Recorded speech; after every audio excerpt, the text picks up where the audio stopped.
북한의 최고 지도자가 강도 높게 경제 문제를 질타했지만 북한이 이걸 해결할 수 있을까요?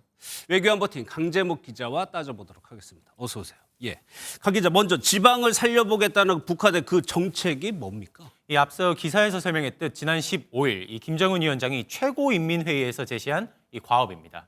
20승 10 정책, 이 매년 20개군의 현대적 지방공업 공장을 건설해 이 10년 내 전국 모든 시군과 인민들의 생활 수준을 높이겠다는 정책인데요.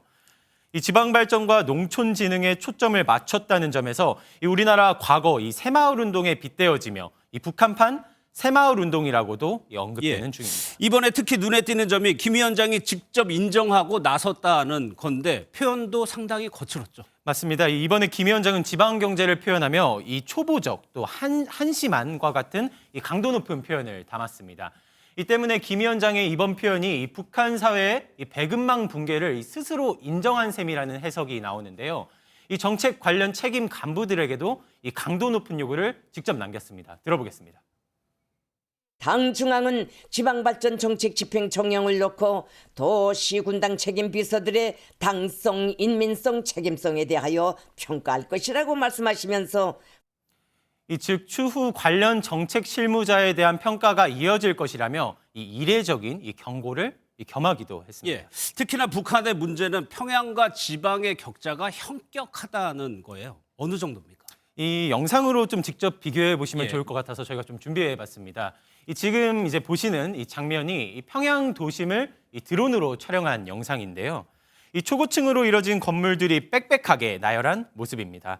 이 소위 북한 특권층 거주 지역으로 알려진 구역인데 이 밤에는 북한이 전력난에 시달리고 있음을 무색해할 만큼 이 환한 모습이 확인되기도 합니다. 예.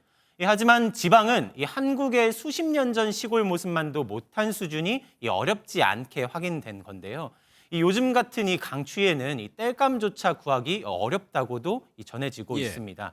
북한은 그동안 이 평양을 혁명의 수도로 강조하며 이 평양 주택이나 건물을 짓는데 이 지방의 인적, 물적 자원을 동원해온 바 있습니다. 예, 그런데 최고 지도자가 경로했다고 해서 이 문제가 그렇게 쉽게 풀릴 문제는 아닌 것 같거든요. 맞습니다. 연일 이어지는 이 미사일 도발에서 알 수 있듯 이 북한은 이 국가 예산 대부분을 이 국방력에 집중하는 국가입니다.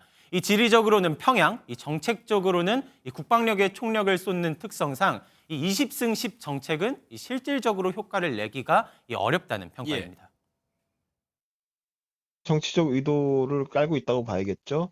도시와 지방의 격차는 사회주의의 구조적 문제입니다. 사실상 도시가 지방을 희생시켜서 공업이나 도시가 번성하는 즉, 이 같은 지방 정책 띄우기에는 이 최악으로 치닫고 있는 경제 상황에 이 지방 민심을 달래기 위한 이 정치적 의도가 다분히 담겨 있다는 설명입니다. 알겠습니다. 잘 들었습니다. 강제묵 기자였습니다.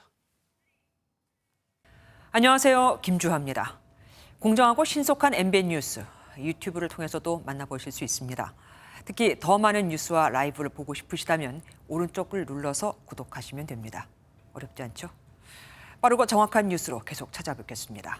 MBN 뉴스를 시청해 주신 여러분 고맙습니다.